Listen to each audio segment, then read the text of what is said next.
There is a man in Virginia Beach who owns aircraft that most governments do not own. Not replicas, not static museum pieces. Flying aircraft. Aircraft that were shot down over Karelia and left in the wilderness for 50 years. Aircraft that were belly landed on the Eastern Front after their pilot shot down 3 Soviet fighters in a single afternoon and then walked back through hostile territory for 4 days. Aircraft that no one on Earth thought could ever fly again. And one aircraft that had not flown anywhere in the world for 16 years before this man decided that was unacceptable. His name is Gerald Yagen. Most people outside the Warbird community have never heard of him. Inside it, he is considered one of the most significant private preservationists in the history of aviation. This is the story of the 10 most extraordinary aircraft he has ever owned, restored, or flown. And number 1 on this list required 8 years of work, $4 million, and the complete reverse engineering of a manufacturing process that had been deliberately destroyed after the war. Stay with us, because before we get to any of the aircraft, you need to understand who this man actually is, because the story of how he built this collection is as extraordinary as the collection itself. Gerald Yagen soloed on his 16th birthday. By the time he was an adult, he had accumulated over 4,500 hours across more than 40 different aircraft types,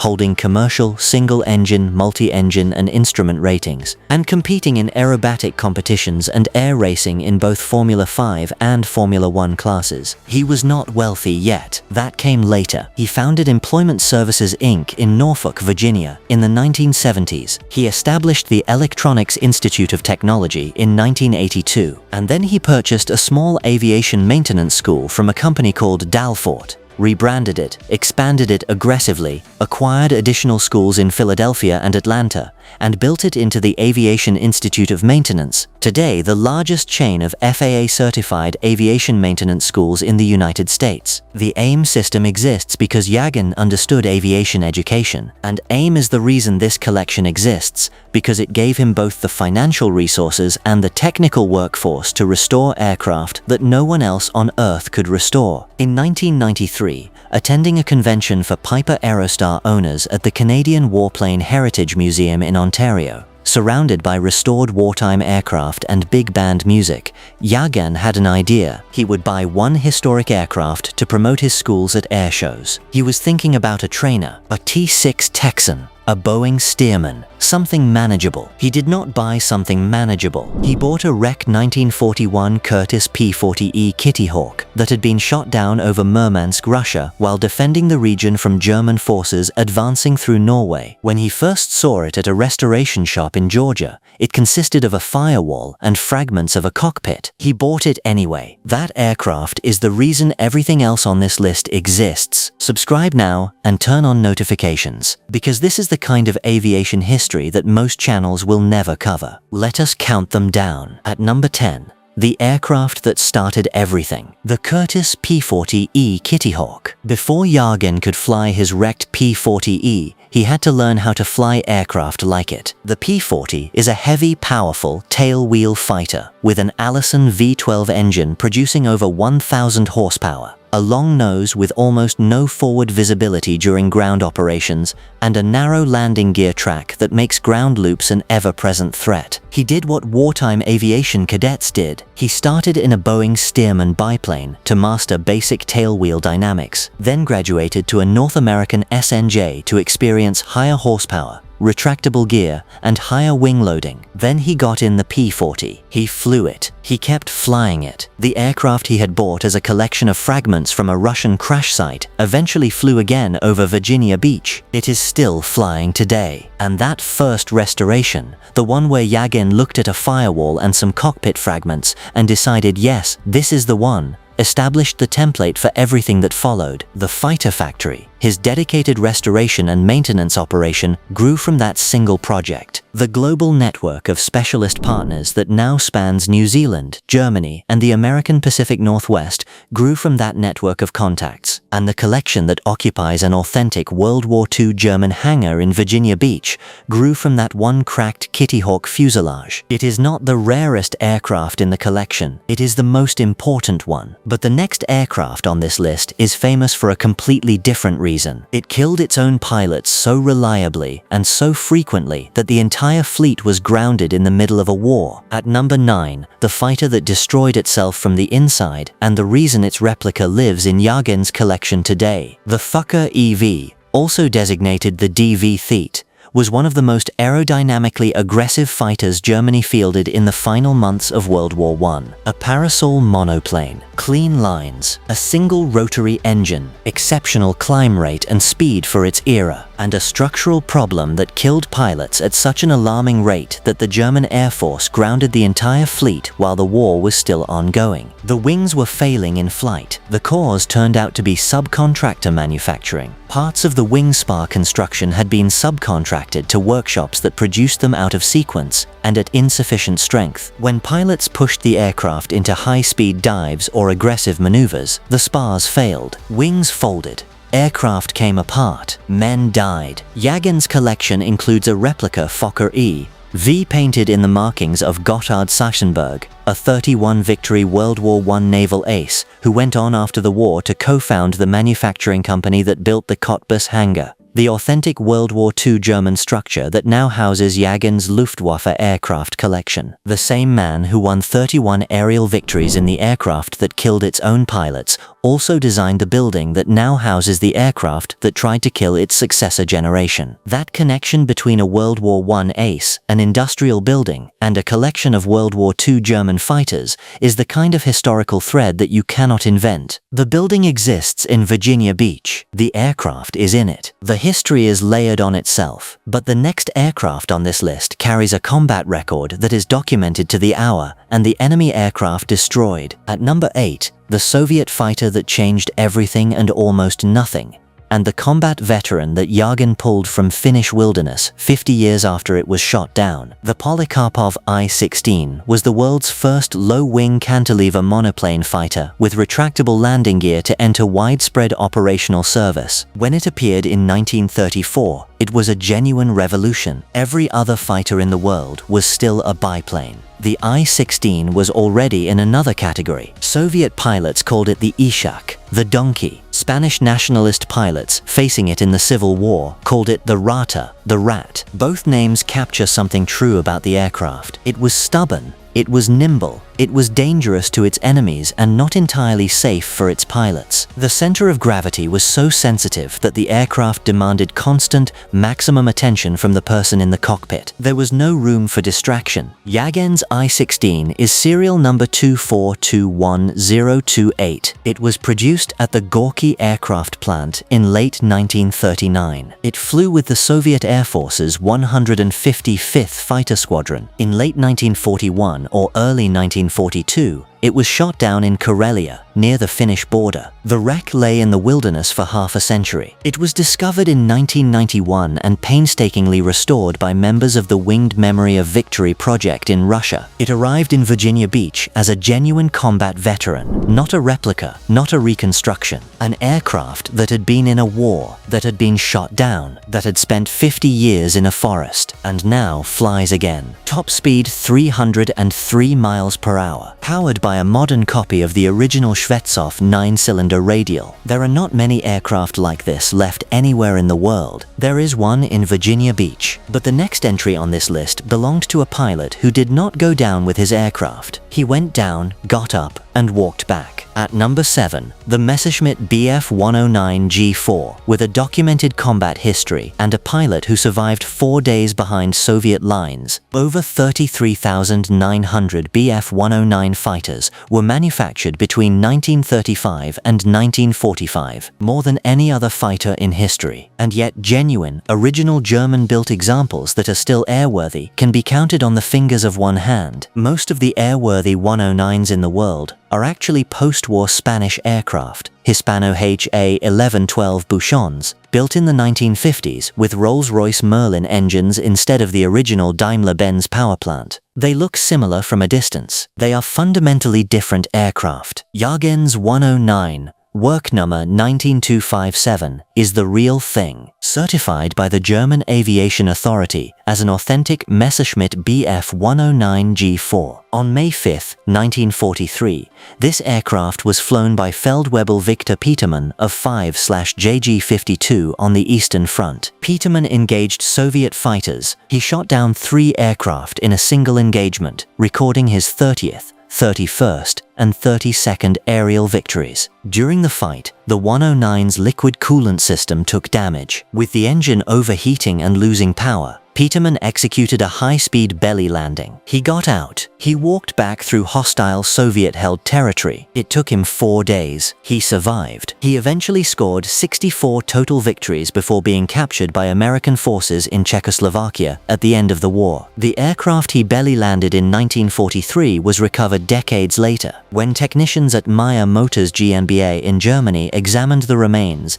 they found enough original Messerschmitt structure to justify a genuine restoration rather than a rebuild using a post-war Spanish airframe. The engine it now runs is a Daimler-Benz DB605A, producing 1,800 horsepower. That engine was salvaged from a different German aircraft that made an emergency landing in neutral Switzerland during the war. The pilot destroyed his own airframe to prevent the Swiss from evaluating it, but the engine survived. It was stored in a Swiss warehouse until long after the war. 2 aircraft, 2 different stories, 1 engine, surviving both, now flying in Virginia Beach. The aircraft wears the markings of Hauptmann Klaus Quite Faslum, a Gruppenkommandeur of JG-3 Udet, who scored 49 victories before dying in a flying accident in January 1944. This is not a replica. This is not a post-war approximation. This is one of the last genuine airworthy Messerschmitts on Earth, and the next aircraft on this list is the one that made the Spitfire pilots sweat. At number 6, the Focke-Wulf Fa-190D9, the long-nosed Dora that was designed specifically to kill Allied heavy bombers at the altitude where the standard Fa-190 ran out of breath. When the Focke-Wulf Fo-190A series appeared over France in 1941, it outperformed the Spitfire Mark V in almost every category except turning radius. British pilots went home shaken. The RAF accelerated the Spitfire Mark IX to answer it. The contest between those 2 fighters defined the air war over Western Europe for years. But the A-series had a problem. Above 20,000 feet, its radial engine lost power rapidly. American heavy bombers flew at 25,000 feet and above. The standard FW-190 could not fight effectively at those altitudes. Lead designer Kurt Tank solved the problem by lengthening the nose of the aircraft and fitting it with a Junkers Jumo 213 inline liquid-cooled engine. The result was the D9, the Dora, a completely different aerodynamic profile, a completely different performance envelope, a fighter that could now engage American bombers and their escort fighters at the altitudes where the battle was actually being decided. Yagen's D9, Werknummer 990015, carries the original identity of Werknummer 210111. It is one of the rarest Fetty 190 variants in existence. The museum's collection also includes an FDU 190A8 replica, which uses a Shvetsov A-82 Russian radial engine as a reliable substitute for the virtually unobtainable original BMW 801. The A8 flies. The D9 is the one that changes the conversation about what German fighter design actually achieved before the end of the war. It is slated to eventually be re-engined with an original Jumo 213. If that happens, it will be the only D9 in the world flying on its original engine type. Now we are at the halfway point. Drop a comment below with the aircraft that has surprised you most so far. And if you have not subscribed yet, do it before we get to number 5. Because the last 5 are where this collection stops being impressive and starts being almost impossible to believe. At number 5, the aircraft that the Allied intelligence community initially thought was an entirely different aircraft because the Japanese changed one feature and the silhouette was so different that Western analysts gave it a brand new designation, the Mitsubishi A6 M30 Model 32. The Zero is one of the most iconic fighter aircraft of the Second World War. It dominated the Pacific in the first years of the conflict with a combination of range, maneuverability, and firepower that no Allied fighter could match at the time. Most most people know the standard 0. The Model 32 is something else. Mitsubishi engineers wanted to improve the aircraft's roll rate at high speeds and its performance at higher altitudes. Their solution was to remove the folding wingtips of the earlier carrier-based models, leaving the wing with a distinct, clipped, squared-off profile. The aerodynamic change was significant. The visual change was dramatic. When Allied intelligence analysts first saw photographs of the Model 32, they did not recognize it as a 0. The silhouette was different enough that they gave it an entirely separate reporting name. They called it the Hamp. It took months to establish that the Hamp was simply a modified 0 and not a new aircraft type. Yagen's Model 32 is the only intact, airworthy example of this variant remaining anywhere in the world. The airframe is a forensic achievement. In early 1990, the Sterling brothers recovered 2 distinct 0 wrecks from the dense jungle of Taroa Island in the Marshall Islands. The restoration combined the forward fuselage and clipped wings of serial number 3148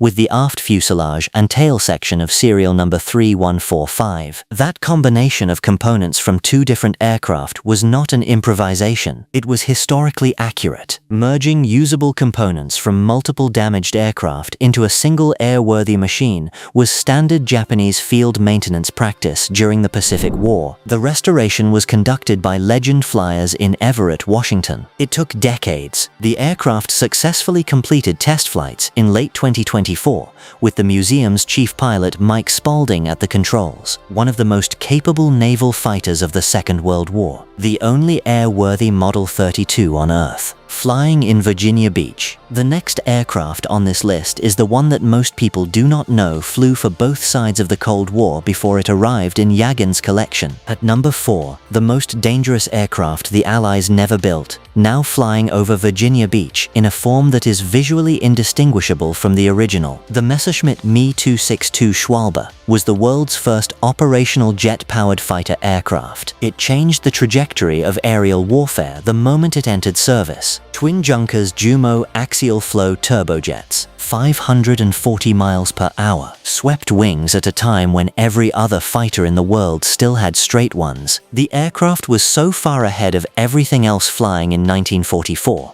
that Allied pilots who encountered it had very few options. Outrunning it was impossible. Outturning it was sometimes possible but required conditions the Me-262 pilot would not permit if he understood his aircraft. The primary Allied tactic was to wait near Me-262 airfields and attack the aircraft during its vulnerable landing and takeoff phases, when its primitive jet engines required long, slow acceleration. Only a small number of original Me-262 airframes survive. All of them are structurally compromised. None of them will ever fly again. Yagen's collection contains a meticulously accurate replica, Werknummer 501243, registration N262MF. The replica project began in the early 1990s when aviation enthusiast Steve Snyder commissioned 5 highly accurate reproductions based on a physical original, a 2-seat Me-262B1 trainer designated White 35, currently on display at the National Naval Aviation Museum in Pensacola. The builders reverse-engineered the swept-wing aerodynamics of the original from that single surviving airframe. The power plant required a fundamental compromise. The original Jumo 004B turbojets were disasters. The Third Reich's acute shortage of heat-resistant alloys like chromium and nickel meant the engines were built from inferior substitute materials. Average operational lifespan,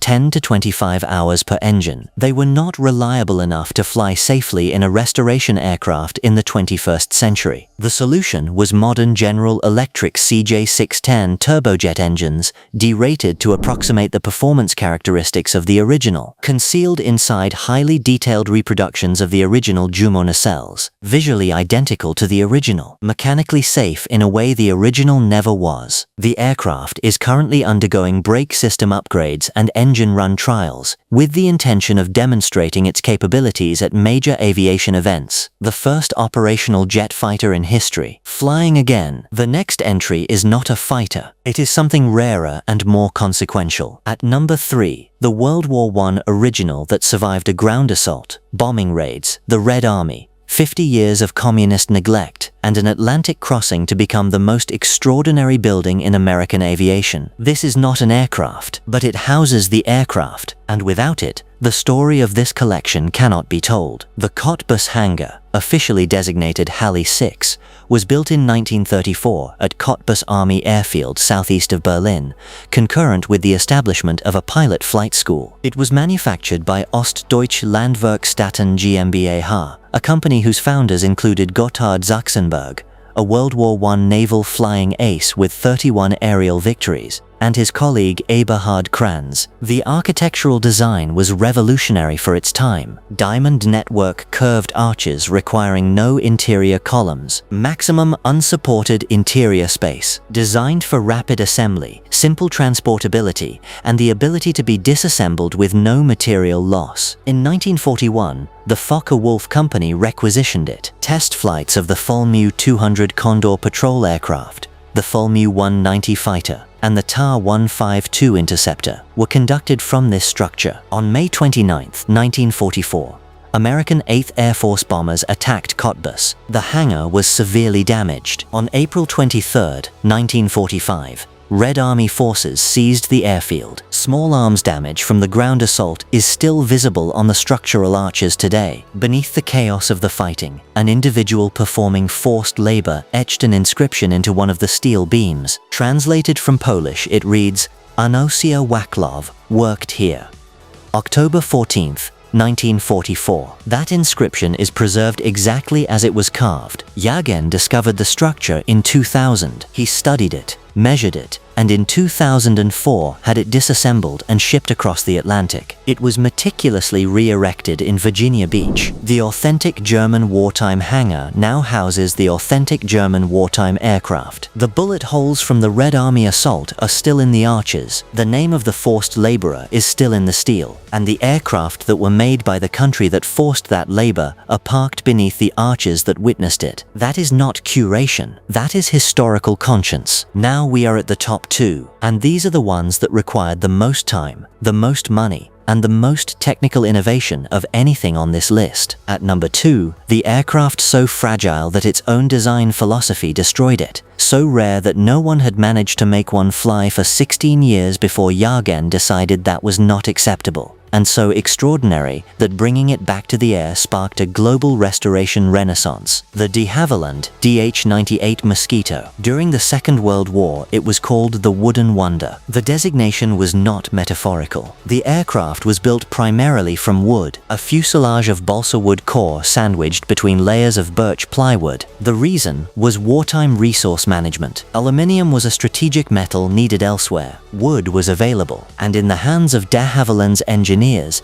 it produced a fuselage that was lighter and stiffer than a metal equivalent. Twin Rolls-Royce Merlin engines, over 400 miles per hour, a ceiling of 37,000 feet, the ability to carry a 4,000-pound bomb load, speed sufficient to outrun almost every Axis interceptor it ever encountered, a machine that did everything and needed no fighter escort because the fighter escort could not keep up with it. But the wood that made it extraordinary also destroyed it. The animal glues used to bind the wooden laminations degraded when exposed to humidity. When surviving airframes were left outside or in uncontrolled storage after the war, they began to decompose. Literally, the wood rotted, the glue failed, the aircraft returned to Earth. By the time Yagen began his project, the last airworthy Mosquito in the world had crashed at Barton in England in 1996, killing both crew members. There was not a flying Mosquito anywhere on the planet, and it had been that way for 6 years when Yagen decided to change it. The aircraft he acquired was Canadian-built FB-26 KA-114, produced late in the war at the Downsview factory near Toronto, later used by the Royal Canadian Air Force, and eventually left to decompose on an Alberta farm for 30 years after disposal. The first problem was the molds. All the original wartime molds used to form the complex curved wooden fuselage halves had been systematically destroyed after the war. There were no molds. There was no template. A New Zealander named Glyn Powell spent years studying archival blueprints and handcrafting new wooden jigs and molds that could reproduce the fuselage fuselage geometry to the original factory specifications. When those molds were complete, technicians at Avspecs Lemety in Ardmore, New Zealand, under the direction of Warren Denholm, fabricated an entirely new structurally sound wooden fuselage. Original brakes were located in England. A pair of Packard-built Merlin 25 engines, each producing 1,610 horsepower, were found in Australia. Instruments came from Canada. A pilot's seat was purchased on eBay. On September 27, 2012 in New Zealand, piloted by Keith Skilling and Dave Phillips, KA-114 flew. For the first time since 1996, a Mosquito was in the air. The aircraft was disassembled, packed into 3 shipping containers, transported across the Pacific, and reassembled at the fighter factory in Virginia. The restoration had taken 8 years. It had cost approximately $4 million, and it definitively proved that the process Glyn Powell had developed could resurrect the Mosquito from extinction. Since KA-114 flew, multiple additional Mosquito restorations have been completed worldwide. Yagen's aircraft started a renaissance. He did not just restore a Mosquito, he proved it could be done and gave everyone else the blueprint for doing it again. The Mosquito's performance in flight validates everything the wartime pilots wrote about it. Phenomenal speed, exceptional roll rate up to 200 miles per hour, a machine that feels nothing like its wooden construction would suggest. It is the most technically ambitious restoration in the history of this collection, and it is number 2. Because number 1 on this list is something that most people, even in the Warbird community, never expected to see fly again. And the reasons it exists, and the reasons it has a documented combat record, and the reasons a pilot walked for 4 days to report back to his unit after it was shot down, and the reasons the only surviving airworthy example of its specific variant is parked in a museum in Virginia Beach rather than in a national collection in Japan, are a story that stretches from the Pacific War to the Marshall Islands jungle to a restoration shop in the American Pacific Northwest. At number 1, the aircraft that was so feared, so capable, and so dominant in the first years of the Pacific War that the Allies took photographs of it and refused to believe what they were looking at. Restored from 2 wrecks recovered from a jungle, combined the way its own maintenance crews used to combine battle-damaged aircraft in the field, and now the only airworthy example of its kind on Earth, the Mitsubishi A6M30 Model 32, deserves to be number 1 on this list. Not because it is the most technically complex restoration. The Mosquito was more complex, not because it is the most historically significant aircraft in the collection. The Me-262 arguably carries more historical weight. It is number 1 because of what its existence means. Every other variant of the Zero has surviving examples in collections around the world. Museums, national institutions, private collectors. Standard Zeros exist. They are rare, but they exist. The Model 32 has exactly one airworthy example on the planet, the one in Virginia Beach. There is no other. When Mike Spaulding strapped into the cockpit of the restored Model 32 in late 2024 and taxied out for its test flights, he was doing something no pilot had done since the Pacific War. Flying the only airworthy example of a variant that changed the course of that war. A variant so visually distinct from what came before it that Allied intelligence misidentified it entirely. A variant recovered from 2 separate crash sites in a Marshall Islands jungle, combined from the front half of one aircraft and the rear half of another, restored over decades by legend flyers in Washington, and now the only one flying anywhere on Earth. Gerald Yagen did not set out to build the most important warbird collection in the world. He set out to promote his aviation schools at air shows. He bought a firewall and some cockpit fragments from a Russian crash site. He taught himself to fly aircraft that were trying to kill him. He built a restoration shop. He found partners in New Zealand and Germany and Washington State. He shipped a World War II German Hangar across the Atlantic and reassembled it in Virginia. He spent 8 years and $4 million making a Mosquito fly for the first time in 16 years. He commissioned the only airworthy replica of the world's first jet fighter. He restored the only airworthy Soviet combat veteran from the Finnish border, and now he owns the only flying Model 32 Zero anywhere in the world. He is not famous. He is not on celebrity lists. He does not appear on magazine covers, but the aircraft he has kept alive, The machines that would otherwise be in landfills or museums behind glass or decomposed back into the earth are flying over Virginia Beach because one man looked at a firewall and a handful of fragments and decided that was enough to start. So tell us in the comments, if you could watch one aircraft from this collection fly in person, which one would it be? And if this is the kind of story you are here for, subscribe. Because next we are going inside the restoration process for the rarest aircraft in private hands right now. What it actually costs, what it actually takes, and why most of these machines should not exist, and why they do anyway.